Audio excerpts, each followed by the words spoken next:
रहे थे neutron star की, या यूं कहो किसकी, पल्सर की। तो देखो पल्सर इस तरह के होते हैं। देखो पल्सर क्या है, एक तरह की न्यूट्रॉन स्टार है, न्यूट्रॉन स्टार है। और न्यूट्रॉन स्टार क्या होते हैं, देखो न्यूट्रॉन स्टार क्या होता है कि इसको इससे समझते हैं। ये आपको ये डायग्राम दिख रहा होगा कि देखो ये तो आपकी क्या थी, एक निहारिका थी, नेबुला थी। इस नेबुला से तारों का निर्माण होता है। एक तो होता है छोटे तारे का स्मॉल स्टार है, और ये एक बड़ा स्टार है, बड़ा तारा बनता है। इसका द्रव्यमान हमारे सूर्य से कई गुना ज्यादा होता है। तो इस तरह के जो बड़े तारों का निर्माण होता है, तो धीरे धीरे वो क्या करते हैं, उनकी एज होती जाती है, आयु बढ़ती जाती है। तो जब उनकी आयु बढ़ती है तो वो धीरे धीरे उनका साइज बड़ा होता जाता है। उसे बोलते हैं रेड सुपर जाइंट। मतलब वो सुपर जाइंट में, या रेड जाइंट या रेड सुपर जाइंट। देखो स्मॉल स्टार है, जैसे सन हुआ, वो छोटे तारे में आता है। लेकिन जैसे जैसे इसकी उम्र बढ़ती जाएगी तो इसका साइज बढ़ता जाएगा, उसे बोलते हैं रेड जाइंट। और जब इसका साइज बढ़ा, अगर हमारे सन की बात करें, जब ये रेड जाइंट में कन्वर्ट होगा तो ये अर्थ तक फैल जाएगा, पृथ्वी तक पहुंच जाएगा। कितना बड़ा इसका साइज हो जाता है।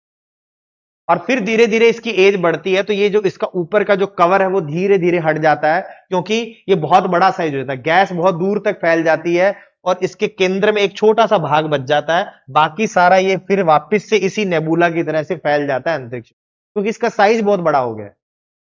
और जो इसका कोर बचता है उसे हम कह देते हैं व्हाइट ड्वार्फ, छोटा बोना, श्वेत वामन जिसे बोलते हैं। तो अगर मान लो कोई छोटा तारा है तो वो रेड जाइंट में कन्वर्ट होगा। फिर क्या होगा, उसके जो चारों तरफ का जो साइज, वो लगातार देखो ये बड़ा होता जा रहा है। तो जब बड़ा होता जाएगा तो इतना विरल हो जाएगा कि बादल की तरह दिखाई देने लगेगा, नेबुला की तरह वापस से दिखाई देने लगेगा। लेकिन जो इसका कोर है उसे बोल देते हैं व्हाइट ड्वार्फ। कोर बच जाएगा, सेंटर का जो पार्ट है। लेकिन जो ये बड़े तारे होते हैं, ये रेड सुपर जायंट में बदल जाता है, और इनमें विस्फोट होता है।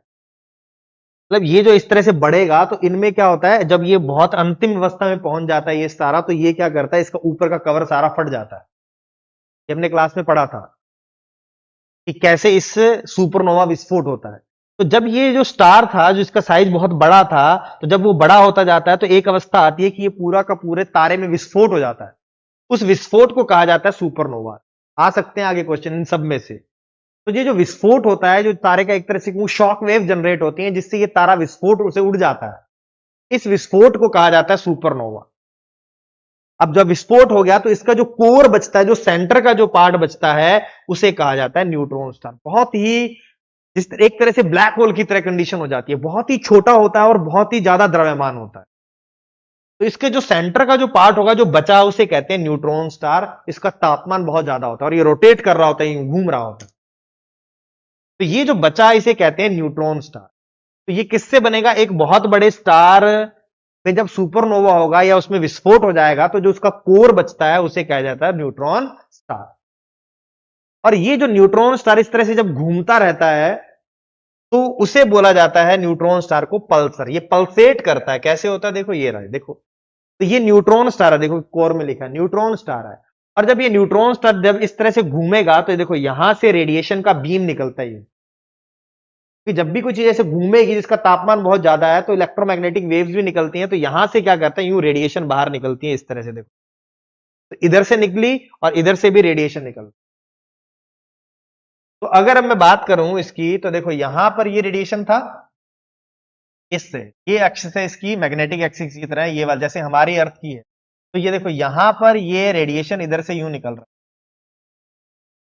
इस जगहों से। लेकिन इसका जो घूमने का जो जगह है, एक्सिस है, वो ये है, देखो रोटेट कर रहा है यहां से। ये एक्सिस है इसकी रोटेशन वाली, यहाँ इस एक्सिस पर वो यूं यूं घूमेगा, यूं यूं घूम रहा है। तो अब देखो, अगर ये यूं घूम रहा है, मान लो इसने यूं घुमाया इसको, अगर मैं बात करूं, ये इस तरह से घुमाया जा रहा है। तो देखो अगर ये घूमेगा, मैं इसको जैसे भी घुमा लो मर्जी, यहां से यूं घुमा लेते हैं। घूमेगा, इधर यूं जाएगा, फिर इधर से जाएगा, फिर इधर जाएगा, फिर इधर जाएगा, फिर वापस से यूं रोटेट। ये वाला जो इलाका है, देखो पहले यहां जाएगा, फिर इधर से ऐसे घूमेगा, फिर इधर से ऐसे घूमेगा, वापस से यहां आ जाएगा। तो कभी तो रेडिएशन यहां दिखाई देगा, कभी ये रेडिएशन यहां दिखाई देगा, कभी रेडिएशन यहां दिखाई देगा, कभी इधर, कभी इधर, कभी। तो ये जो रेडिएशन का ये जो बीम था, मान लो कि ये रेडिएशन यूं जा रहा है, तो ये यूं घूम रहा है। तो कभी तो इस डायरेक्शन में है, कभी ये इस डायरेक्शन में है, कभी यहां है, कभी यहां है, कभी यहां है, कभी यहां है और कभी यहां। क्योंकि देखो ये यहां पर है और रोटेशन का एक्सिस ये है, तो ये यूं घूम रहा है यूं। तो देखो अगर मैं यूं घुमा रहा हूं इसको, तो देखो ये एक निश्चित, इसकी घूमने की अवधि एक निश्चित अवधि है, तो ये घूम के एक निश्चित समय के बाद वापस यहां आ गया। तो ये सामने की तरफ लाइट गई, फिर से ये घूमा, मान लो 24 घंटे में घूम के आ रहा, तो ये 24 घंटे में घूम के वापस आएगा, फिर से इधर लाइट दिखेगी।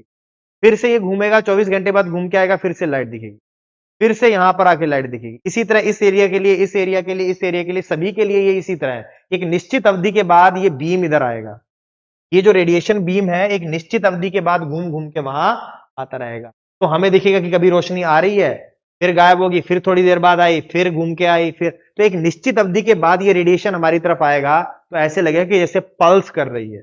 हार्ट बीट भी तो ऐसे ही करती है, पल्स भी तो ऐसे करता है, पल्स आती है फिर गायब, फिर आया फिर गायब, फिर आया फिर गायब। तो ये पल्सेट करता रहता है, कभी रेडिएशन आता है, फिर एक निश्चित अवधि के लिए चला जाता है, फिर से उसी टाइम पे फिर आ जाता है।